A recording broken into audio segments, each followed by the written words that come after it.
베트남 여성의 이야기인데요. 그녀는 자신의 사진을 인터넷에 공개하고 많은 사람들이 그녀를 여신이라고 부르면서 SNS에서 인기 스타가 됩니다. 그녀가 어느 날 라이브 방송을 하는데 아마 실수로 그런 것 같습니다. 화장을 하지 않는 얼굴을 공개를 했습니다. 그때 많은 사람들이 충격을 받습니다. 화장하지 않는 얼굴은 달랐습니다. 속았다고 하면서 악플을 쏟아내고요. SNS 계정을 폐쇄합니다. 제가 또 얼마 전에 중국 모델의 이야기를 보았습니다. 그녀도 SNS에서 많은 팔로워를 가졌습니다. 그녀가 진짜 유명해진 계기가 있습니다. 어느 날 그녀가 홍역으로 SNS 활동을 하지 못하게 되고 많은 팬들이 그녀가 어떻게 지내는지 궁금해합니다. 홍역이 회복되고 인증 사진을 SNS에 올렸습니다. 제목은 아파 보이는 셀카 회복됐다 였습니다. 그때는 화장을 하지 않은 얼굴인데요. 여기에서 그녀는 만찐녀라는 애칭을 얻습니다. 만찐녀는 만화를 찍고 나온 여인이라는 의미입니다. 더 많은 인기를 누립니다. 누구나 외모에 관심이 있습니다. 그리고 베트남 여성의 경우는 조금 안타까운 마음이 듭니다. 이런 생각을 해 보았습니다. 화장을 하면서 잘 가꾸는 삶을 살았습니다. 그러다 하루 가꾸지 못했는데 그 하루로 인해서 수많은 시간 동안 쌓아왔던 그녀의 노력이 한순간에 무너지는 겁니다. 많은 사람들이 그녀가 관리하지 않는 그 민낯을 보고 비난을 쏟아내고 악플에 상처를 받고 SNS를 폐쇄하는 그 이야기를 안타깝게 보았습니다. 그런데 이건요, 외모 이야기에 국한될까? 마음의 이야기도 동일합니다. 마음을 꾸미면서 살아가는데요. 그리고 마음 관리를 하는데 이게 안 되어서 어느 날 하루아침에 무너지는 경우 있지 않습니까? 마음 관리를 못해서 하루아침에 무너지는 수많은 정치인들도 있고 또 우리가 살아가는 삶의 현장에 많은 사건들이 있지 않습니까? 고든 맥도널드는 내면석의 질서와 영적 성장에서 내면의 정원을 이야기합니다. 우리 마음이 내면의 정원인데요. 내면의 정원은 섬세한 곳이라서 잘 가꾸어지지 않으면 어느 사이엔가 가시덤불들이 제 멋대로 자라날 것이다. 그러면서 그는 우리가 영적으로 성장하려고 하면 내면을 가꾸어야 한다. 이 이야기를 합니다. 외모도 가꾸어야 합니다. 하지만 마음도 또한 경쟁력입니다. 마음을 가꾸어야 합니다. 오늘은 어떻게 우리가 마음을 가꾸어야 하는가 함께 보려고 하는데요. 그래서 찾은 본문이 돌아온 탕자의 이야기입니다. 여기에 보면 아버지와 아들의 이야기가 나옵니다. 어느 날 둘째 아들이 아버지에게 말합니다. 아버지여, 재산 중에서 내게 돌아올 분깃을 내게 주소서. 유산을 나에게 달라고 이야기를 합니다. 그 당시 문화를 보면 생전에 유산을 요구하는 것은 불효입니다. 그가 아버지에게 불효를 저지르는 이유가 있습니다.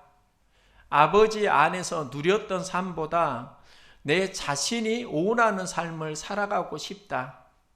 자신이 원하는 삶을 살고 싶다는 겁니다. 그가 유산을 받고 제일 먼저 한 일이 먼 나라로 가서입니다. 먼 나라로 갔다. 아버지와 멀어졌다는 겁니다. 몸의 거리일 수도 있고 마음의 거리일 수도 있습니다. 우리가 보아야 하는 중요한 것은 내 마음대로 살려고 하면 아버지와 멀어진다는 겁니다. 아버지는 하나님을 이야기합니다. 하나님과의 관계도 아버지의 뜻대로 살려고 하면 얼마든지 가까워지고 충만해지는데 내 생각대로 내 주장대로 살려고 하면 하나님과 멀어지는 삶을 경험합니다. 누구나 자기가 생각하는 대로 원하는 대로 살고 싶은 유혹이 있습니다. 달란트 비유는 그것을 보여줍니다. 칭찬과 책망의 기준을 어떻게 보느냐가 중요한데요. 전에는 이렇게 생각했습니다. 5달란트 가진 종이 그것으로 수고해서 5달란트를 남겼습니다. 2달란트를 가진 종이 수고해서 2달란트를 더 남겼습니다. 자신이 가진 달란트를 더 남기니까 주인이 그에게 칭찬을 합니다. 그런데 본문을 좀 더 자세히 보면은요, 잘하였도다 착하고 충성된 종아, 이 이야기가 2달란트 남긴 종, 5달란트 남긴 종에게 동일하게 적용되는데요. 내가 적은 일에 충성하였음에 내가 많은 것을 내게 맡기리니 내 주인의 즐거움에 참여할지어다. 우리는 달란트를 남겨서 칭찬했다 이렇게 생각을 하는데, 그러면 많이 남긴 종은 더 칭찬을 받고 적게 남긴 종은 덜 칭찬을 받을 수 있습니다. 그런데 본문은 많이 남겼든 적게 남겼든 동일하게 칭찬합니다. 우리는 남긴 것이 많은가 적은가를 생각하는데 본질은 그게 아닐 수 있습니다. 다른 무언가가 있을 수 있다는 겁니다. 단서가 있는데요. 칭찬받는 종과 반대로 책망받는 종의 이야기를 살펴보는 겁니다. 주인은 종에게 달란트를 주었는데 그걸 묻어두고 남기지 않았습니다. 종이 그 달란트를 주인에게 가져올 때 주인은 말합니다. 악하고 게으른 종아. 게으르다의 언어가 오크네로스입니다. 이 오크네로스는 자기 마음대로 생각하고 살아가는 삶을 이야기합니다. 책망받는 이유는 그가 일을 하지 않고 또 그가 뭘 남기지 않았다의 의미보다 주인을 이해하지 못하고 자기 생각대로 자기 마음대로 했다는 겁니다. 자기가 옳다고 주인에게 항변하는 겁니다. 둘째 아들도 자기 마음대로 행동하고 감사가 없습니다. 자기 마음대로 행동합니다. 그 마음대로가 먼 나라로 가 거기서 허랑방탕하여 허랑방탕이 자기 마음대로의 삶이 됩니다. 또 그 재산을 낭비하더니 그가 궁핍한지라. 둘째 아들은 자기 마음대로 한 것입니다. 아버지를 떠나 먼 나라로 갔습니다. 아버지 중심의 삶을 버렸다는 겁니다. 아버지 중심이 자기 중심으로 바뀌었다는 겁니다. 중심이 바뀌니까 허랑방탕한 삶이 시작됩니다. 우리가 살면서 기준이 자꾸 바뀔 때가 있습니다. 성경을 캐논이라고 하는데요. 캐논은 막대기, 자를 의미합니다. 바로 기준으로 이해할 수 있습니다. 말씀의 기준이 바뀌면 문제가 생깁니다. 둘째 아들이 기준이 바뀌는 겁니다. 아버지 중심에서 자기 중심으로, 영적으로 말하면 하나님 중심에서 내 마음과 내 생각과 내 뜻대로 기준이 바뀌어집니다. 허랑방탕한 삶이 시작되고 궁핍해집니다. 이 궁핍함이 경제적인 궁핍일 수도 있고 우리 영혼의 궁핍일 수도 있습니다. 이런 삶을 누구나 경험하지 않습니까? 둘째 아들은 자신이 원하는 삶을 살아가지만 기대하는 결과는 얻지 못합니다. 돈을 다 소비하고 궁핍해집니다. 이때 둘째 아들이 잘한 게 있습니다. 자신의 경험에서 아버지의 마음을 알아간다는 겁니다. 이게 깨달음입니다. 마음에 와 닿는 메시지가 있는데요. 두 종류의 방향이 나옵니다. 아버지를 떠나 먼 나라로 가서, 또 아버지께로 가서. 우리가 어디로 간다고요? 아버지께로 갈 수도 있고 아버지를 떠나 먼 나라로 갈 수 있다고요. 내 마음대로 살아가면 내가 원하는 대로 먼 나라로 가게 되고, 아버지의 마음을 회복하면 아버지께로 가는 겁니다. 둘째 아들이 어디에서 회복되는가? 이에 일어나서 아버지께로 돌아가리라. 여기에서 전환이 일어납니다. 아버지께로 돌아가리라는 두 가지 의미가 있습니다. 하나는 몸이 아버지께로 돌아가는 겁니다. 다른 하나는 마음이 아버지께로 돌아가는 겁니다. 둘 다 중요합니다. 그런데 오늘 본문을 몸으로만 볼 게 아니라 저는 마음의 생명의 관점에서도 우리가 보았으면 합니다. 본문은 그것을 잘 보여줍니다. 그는 허랑방탕하고 재산을 소비합니다. 궁핍해집니다. 그가 깨달은 게 있습니다. 돼지 쥐염 열매도 그는 주는 사람이 없다. 그래서 궁핍해지고 줄인다. 이걸 고백하는데요. 이런 상황에서 스스로 돌이켜 이르되 이제 아버지의 마음을 알아간다는 겁니다. 마음을 알아가면 회복이 시작되고, 마음을 잃어가면 방황이 시작됩니다. 우리가 회복해야 하는 마음이 있습니다. 내 아버지에게는 양식이 풍족한 품꾼이 얼마나 많은가. 나는 여기서 줄여 죽는구나. 이 이야기는 아버지와 함께 있으면 품꾼도 잘 먹고 잘 살게 되는데, 나는 아버지를 떠나서 이제 줄이는구나. 전에는 아버지를 향한 불평 마음이었는데 이제는 은혜의 마음을 깨닫습니다. 아버지와 함께 있을 때 품꾼도 풍족하게 먹었는데 하물며 아들은 얼마나 잘 누렸겠습니까? 이제 그 안에서 은혜의 마음이 회복이 되어지고요. 삶의 문제가 극복됩니다. 우리에게 필요한 건 은혜의 마음입니다. 기독교 가정사역연구소에서 설문조사를 했는데요. 당신이 가장 상처받는 말은 무엇인가? 자녀들이 부모에게 가장 상처받는 말이 있습니다. 43%가 내가 제대로 하는 게 뭐가 있어? 부모가 자녀들에게 이 말을 할 때 자녀가 상처를 받는다고 합니다. 부모가 자녀들에게 상처받는 말이 있습니다. 무려 73%가 엄마가 나에게 해준 게 뭐가 있어? 73% 압도적으로 상처를 받는 1순위입니다. 나에게 해준 게 뭐가 있어? 이 말이요, 부부 관계에서 상처의 1순위라는 겁니다.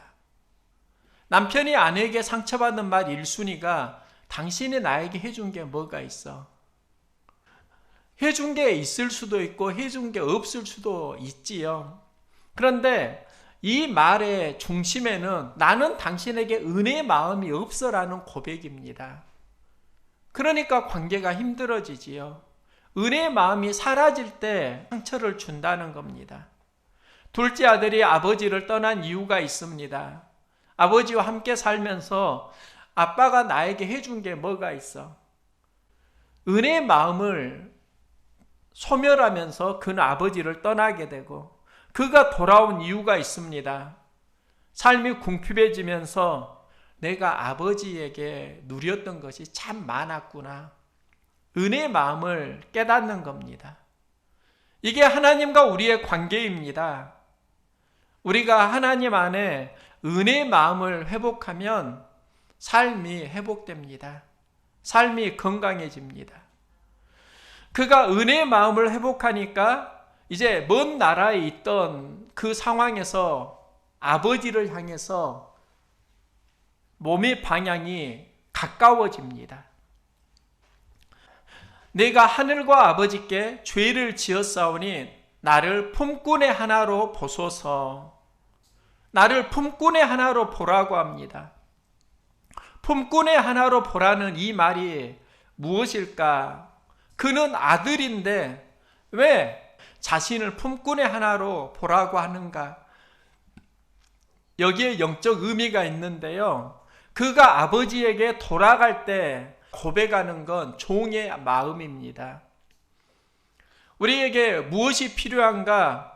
토미 테니는 사역의 원리로 종의 마음을 말하는데요. 종이 되어야 하나님 나라를 이룬다고 종의 마음, 그의 저서에서 말합니다. 둘째 아들이 아버지에게 돌아갈 때 출발은 은혜의 마음인데 그의 삶은 종의 마음으로 새로워집니다. 하나님 나라는 은혜의 마음과 종의 마음이 함께 갈 때 건강해집니다. 하나님이 사람을 사용하실 때 신을 벗으라고 하십니다. 모세를 부를 때도 여호수아를 부를 때도 신을 벗으라고 합니다. 신을 벗는다가 종으로 부른다는 겁니다. 종은 신을 벗습니다. 또 돌아온 탕자에서는 둘째 아들이 돌아올 때 그에게 신을 신겨줍니다. 아들로 회복하는 겁니다. 아들로 회복하는 건 하나님 주인의 마음이고 아버지에게 돌아갈 때 우리의 마음의 태도는 종의 마음이어야 합니다. 하나님께서 모세와 여호수아를 부르실 때 신을 벗으라 종으로 부르십니다. 그 종을 통해서 하나님 나라를 이루십니다. 종의 마음은 예수님의 마음이기도 합니다. 예수님은 그는 근본 하나님의 본체이시지만 그와 동등됨을 취할 것으로 여기지 아니하시고 자기를 비워 종의 형체를 가지사 죽기까지 복종하셨으니 십자가에 죽으심이라. 예수님이 십자가에 죽으셨다. 그리고 낮아지셨다. 종의 마음으로 사역을 감당하셨다는 겁니다. 여기에서 하나님 나라가 회복됩니다. 오늘 본문을 보면은요, 아버지의 마음을 알 수 있습니다. 둘째 아들이 돌아왔을 때 아버지께서 그를 책망하지 않고 회복시켜 주는 게 있습니다. 그는 어떤 상황에서 돌아왔는가? 다 없이한 후에 그 나라에 크게 흉년이 들어 그가 비로소 궁핍한지라. 가서 그 나라 백성 중 한 사람에게 붙여 사니 그가 그를 들로 보내어 돼지를 치게 하였는데 그가 돼지 먹는 쥐염 열매로 배를 채우고자 하되 주는 자가 없는지라. 이게 둘째 아들의 형편입니다. 가진 거 소비했고 궁핍해졌습니다. 그런데 이 사건의 상황을 보면은요, 이런 의미가 있습니다. 둘째 아들은 궁핍해졌다, 삶의 에너지가 고갈되었다는 겁니다. 내 힘이 방전되었다는 겁니다. 우리도 살면서 이때가 있잖아요. 에너지가 고갈되고 방전될 때 있잖아요.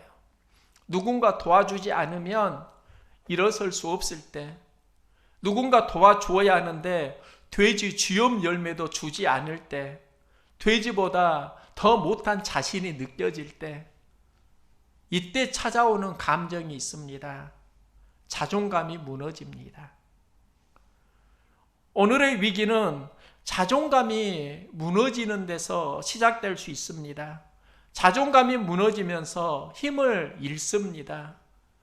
많은 이들이 무너진 자존감으로 살아가곤 합니다. 그러면 어떻게 우리가 그의 삶을 회복시켜 주어야 하는가, 도와주어야 하는가? 자존감을 세워 주어야 합니다. 그가 무너진 자존감으로 아버지에게 돌아갑니다. 아버지께서 둘째 아들에게 제일 좋은 옷을 내어다가 입히고 손에 가락지를 끼우고 발에 신을 신기라. 살진 송아지를 끌어다가 잡으라. 우리가 먹고 즐기자. 이것은 어떻게 이해할 수 있습니까? 아버지가 한 일이 자존감을 회복시켜 주는 일입니다. 돼지 주염 열매도 먹지 못하던 인생이 이제 아버지에게 송아지를 대접받습니다. 제일 좋은 옷을 대접받습니다. 손에 가락지를 끼워줍니다. 그 안에 자존감이 살아나는 겁니다. 목회를 할 때도 가장 좋은 동역자가 누구일까? 자존감을 살려주는 사람이 가장 좋은 동역자일 수 있습니다. 자존감을 높여주는 사람이 가장 좋은 관계일 수 있습니다. 무너진 자존감 있다고 하면 하나님 아버지께 돌아갈 수 있기를 소망합니다. 하나님이 우리를 높여주신다고요. 우리는 이 땅에서는 하찮은 존재일 수 있지만 하나님 아버지에게는 십자가 값에 존귀한 자입니다. 오늘은 어버이 주일입니다. 저도 이제 세 자녀의 아빠가 되었습니다.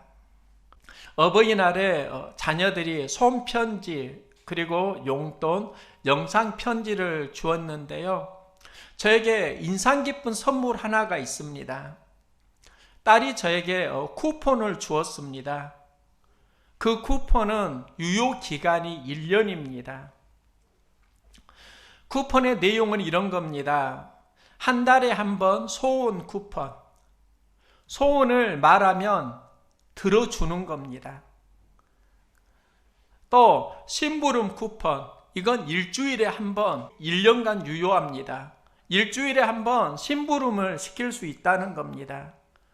그런데 좀 특별한 쿠폰 하나가 있습니다. 스킨십 쿠폰입니다. 이건 하루에 한 번 가능한데요. 뽀뽀, 아빠 침대, 비타민이 있습니다. 뽀뽀는 볼 터치를 입술로 요구할 수 있다는 겁니다. 그리고 아빠 침대는요. 제가 잠자기 전에 누우면 딸이 아빠 위에 눕는 겁니다. 그리고 그날 하루 어떻게 지냈는지, 뭐가 좋았는지, 뭐가 마음이 상했는지 하루 일과를 나누곤 합니다. 비타민 쿠폰은 허그 쿠폰입니다. 비타민 하면은 다가와서 허리를 꼭 껴안아주는 쿠폰입니다. 스킨십 쿠폰을 받으면서 이 쿠폰은 가족들과 해야지 가족일 때 스킨십 쿠폰이 가능합니다. 하나님이 우리에게 쿠폰을 주셨는데요. 그 쿠폰이 가족 쿠폰입니다. 예수 이름을 영접하면 하나님의 자녀가 됩니다. 즉 예수 쿠폰의 핵심은 우리는 하나님의 자녀이고 한 가족이라는 겁니다. 둘째 아들이 엄청난 실수를 했습니다. 자기 마음대로 삶 속에서 그는 아버지를 떠나게 되고 무너집니다. 그런데 그가 삶을 회복할 수 있었던 가장 큰 근거가 있습니다. 그는 아버지의 아들이었기 때문입니다. 아버지와 아들의 관계이기 때문에 그는 새로운 비전이 생깁니다. 자신의 삶이 엉망이고 자신이 큰 실수를 했을지라도 어려울 때 아버지에게 돌아갑니다. 아버지는 그를 비난하지 않고 안아주십니다. 우리가 예수님을 잘 믿으면 하나님 자녀가 됩니다. 예수님은 하나님이 우리에게 주신 믿음의 쿠폰이라고 할 수 있습니다. 우리는 가족 쿠폰을 잘 활용해야 합니다. 예수를 잘 믿으면 하나님은 가족 쿠폰을 주시고 내 삶이 자기 마음대로의 유혹 속에서 허랑방탕할지라도 아버지를 향해서 나아가면은 하나님이 우리를 회복시켜 주십니다. 하나님이 언제 우리를 회복시켜 주시는가? 하나님을 향한 은혜의 마음을 회복할 때입니다.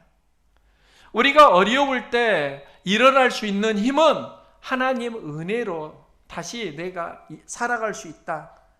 바로 은혜의 마음을 회복하는 겁니다. 그리고 아버지께 돌아가는 힘은 종의 마음을 회복할 때입니다. 이제 내가 아버지의 아들이 아니라 하나님의 아버지의 품꾼의 하나로 종으로 나아갑니다. 종의 마음. 이 종의 마음이 하나님 나라를 이루는 힘이 됩니다. 믿음으로 예수 쿠폰을 사용해야 합니다. 가족이 되는 겁니다. 은혜의 마음이 회복되고 종의 마음이 회복되니까 함께 즐거움이 회복됩니다. 이 함께 즐거움이 무엇이라고 할 수 있는가? 예수 잘 믿고 누리는 구원의 기쁨과 감격입니다. 우리가 구원의 기쁨과 감격을 누리면 하나님과 춤추고 즐거워하는 겁니다. 둘째 아들의 이야기는 우리 안의 삶의 이야기입니다. 내 마음대로 살다가 주저앉아 신음하는 현장, 그래서 영혼이 공고해졌을 때 이때 둘째 아들이 고백합니다. 일어나 가서 즐거워하더라. 일어나야 하는 현장이 있지 않습니까? 하나님 아버지의 마음을 품고 일어나시기 바랍니다. 아버지에게 나아가시기 바랍니다. 종의 마음으로 나아가십시오. 우리가 품어야 하는 마음은 종의 마음입니다. 우리의 삶이 궁핍하고 어려워질 때 있습니다. 이때 우리는 어떻게 해야 되는가? 일어나 가시기 바랍니다. 아버지께 나아가십시오. 그리고 아버지와 함께 구원의 기쁨과 감격을 누리면서 즐거워하는 삶의 되기를 예수 이름으로 응원합니다.